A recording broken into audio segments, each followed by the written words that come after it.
ఉన్న పెద్దలందరికీ సభికులకి నా నమస్కారం అండి. నా పేరు విజయేంద్ర ప్రసాద్. అన్నాళ్ళ నుంచో నా మనసులో గూడు కట్టుకున్నటువంటి ఒక దాన్ని ఇప్పుడు నాకు అవకాశం వచ్చి మాట్లాడటం కోసం ఈ అవకాశాన్ని తీసుకుంటున్నాను. నేను మాది చాలా సంపన్న కుటుంబం అండి. నా క్లాస్మేట్ పేరు దుద్దే జాన్ ఫ్రెడరిక్ సుందర్రావు. వాళ్ళ అబ్బాయి నాతోనూ నాకన్నా కొంచెం సమానంగా బాగా చదివాడు కొన్నాడు. ఇద్దరు ఎస్ఎల్సి పాస్ అయిన తర్వాత లైలా కాలేజీలో చేరాము. మా నాన్నగారు అబ్బాయికి ఆర్థిక సహాయం చేశారు. ఆ రూమ్మేట్గా పెట్టారు. అంటే మా నాన్నగారు పరమేక్షత లేదు. నాకు తెలిసి ఎప్పుడు నేను తప్పు చేయలేదు. కానీ నా తాతలు ముత్తాతలు వాళ్ళు నోటితో చెప్పలేటువంటి భయంకరమైన ఘోరాలు చేశారు పరమక్షతతో. నోటితో కూడా అది తలుచుకున్నప్పుడు నా మనసు సిగ్గుతోటి అవమానంతో కుంగిపోతూ ఉంటుంది. ఇన్ని తప్పులు చేశారా, ఆ వంశంలో పుట్టారా? But I own it. అయ్యే జీన్స్ నాకు ఉన్నాయి. వాళ్ళ ఆస్తులు నేను అనుభవిస్తున్నాను. ఆ పాపంలో కూడా నేను భాగస్వామిని. సో దాని గురించి మీ అందరి ముందు తల వంచి వినయంగా నమస్కరిస్తున్నాను.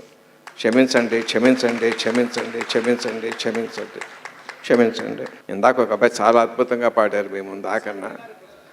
ఒకసారి ఆయనతో ఇప్పుడు సినిమా వేషం వేయించాలన్నది నాకు. అది మాపల్లి శంకరన్న ఎక్కడున్నారా? ఆయన ఇక్కడున్నారా? పొడుస్తున్న పొద్దు మీద నడుస్తున్న కాలమా, పోరు తెలంగాణమా, పోరు తెలంగాణమా, కోట్లాది ప్రాణమా, పోరు తెలంగాణమా, కోట్లాది ప్రాణమా. నా ఆఫీసులో ఒకే ఒక ఫోటో ఉందండి. అది అంబేద్కర్ గారిది.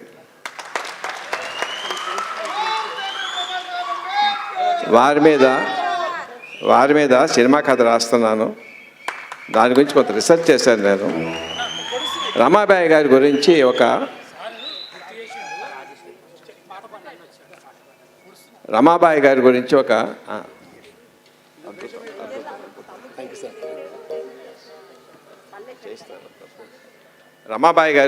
ఒక ఐతిహ్యం, ఒక ఫోక్లోర్ అంటారు కదండి, జరిగేదో తెలీదు చెప్పారు. అప్పుడు ఆవిడ వయసు 9 ఏళ్ళు, పెళ్ళప్పుడు ఆయనకి 14 ఏళ్ళు అంబేద్కర్ గారికి. సో పెళ్ళైతే అగ్నిహోత్రం చుట్టూ తిప్పుతారు కదా 3 రౌండ్లు. అప్పుడు ఆవిడ ఒంటి మీద చీర కొంకికి ఆయన కండువాకి కడతారు. ఆ పూజారి గారు చెప్పారమ్మా 3 రౌండ్లు తిరగాలి అగ్ని చుట్టూ అని చెప్పని. ఆవిడ ఏం చేసిందంట, ముగ్గురు పరిగెడతాం, ఎవరు ఫస్ట్ వస్తుందో చూద్దాం అని చెప్పి ఆయన తోసేసి 3 రౌండ్లు ఆవిడ పరిగెట్టేసి నేనే ఫస్ట్ అందంట ఆవిడ. జరిగేది లేదు నాకు తెలియదమ్మా, కానీ నాకు చాలా బాగుంది ఆ క్యారెక్టర్.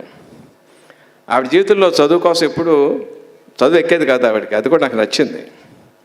ఆయన ఇంట్లో జ్యోతిబా ఫోలే ఫోటో, సావిత్రిబాబు ఫోటో ఎదురు ఉన్నాయి. ఆయన చాలా కోపంగా ఉంది. ఆయన తన భార్యకు విద్య నేర్పుకుంటే నేను నేర్పుకోలేకపోతున్నాను అని చెప్పాను. అందులో ఒక ఇన్సిడెంట్. పొద్దున్నే బయట నుంచి వచ్చి మరాఠీ పుస్తకం చదవటం వచ్చిందా? చదవలేదండి. తలనొప్పి వచ్చిందండి. టీ తాగపోయావా? టీ పొడి లేదండి. కొనుక్కోపోయావా? డబ్బులు లేవండి.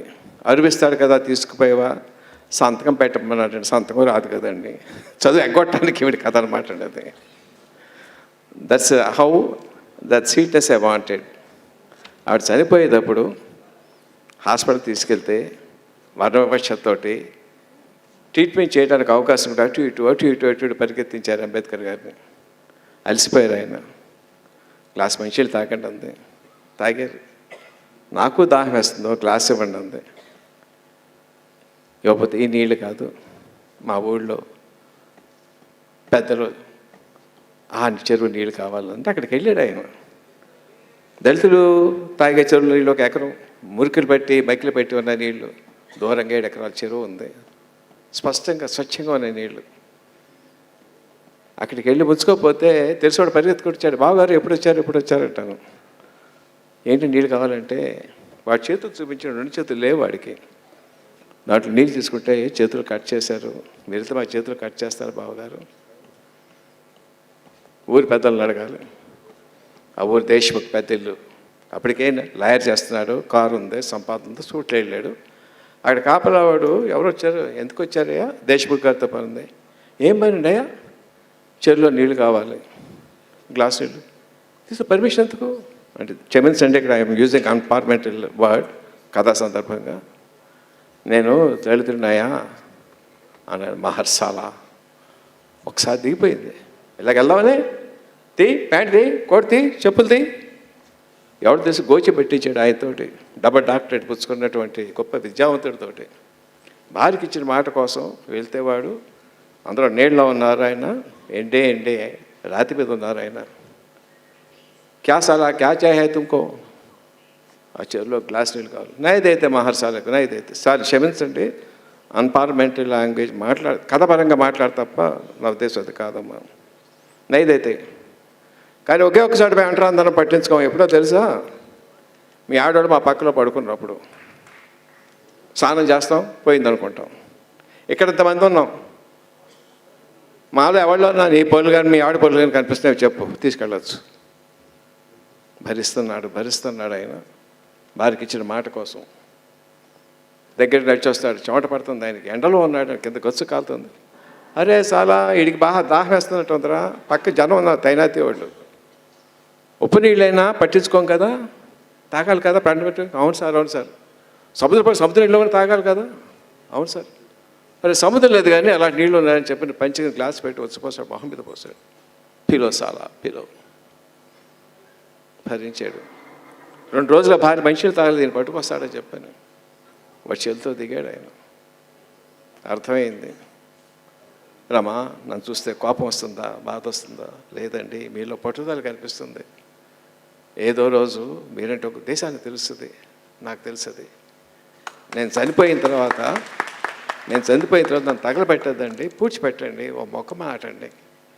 ఏదో ఆ చెరువు నీళ్ళు తీసుకొచ్చి అక్కడ పోయండి. అప్పుడు స్టార్ట్ అయింది ఆయన పోరాటం నీళ్ళ కోసం. అప్పుడు అర్థమైంది ఆయనకి,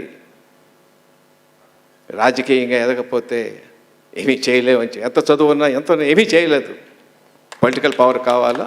జర్నీ స్టార్ట్ అయింది. ఆ రకంగా ఆయన తాలూకు జర్నీ కావడ ఒక ఇన్స్ట్రుమెంట్ అయింది.